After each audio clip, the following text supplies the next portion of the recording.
President Trump has a direct communication with the American people, may have won him the Oval Office. However, it's not as unique as we've had other successful communicators in chief. We've had Reagan and maybe some others that maybe he mirrored.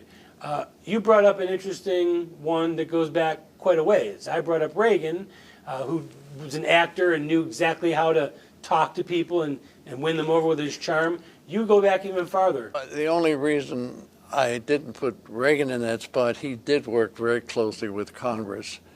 I talk about Franklin Delano Roosevelt, who was elected 4 different times before they put the screws down as far as limiting it to 2 terms.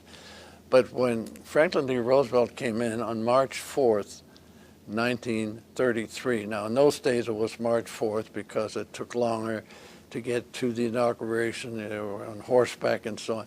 They only changed it in the second term of Roosevelt to January 20th.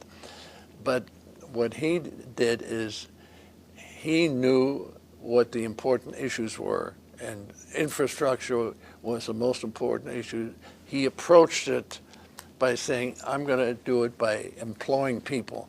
He knew we had gone after the October 29th stock market crash. We were headed toward a disaster as far as our employment was concerned, and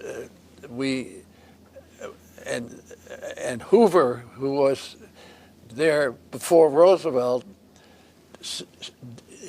let the Smoot-Hawley Act go through, which said we close our ports to foreign goods, and they closed their ports to our goods, so the Depression got even worse. So we were just talking about Twitter in the last segment.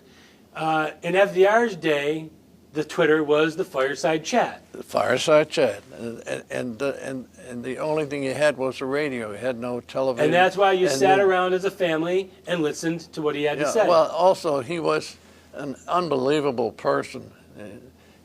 First of all, he was a cripple. He had infantile paralysis. He couldn't walk. He was either in a wheelchair or had to have crutches.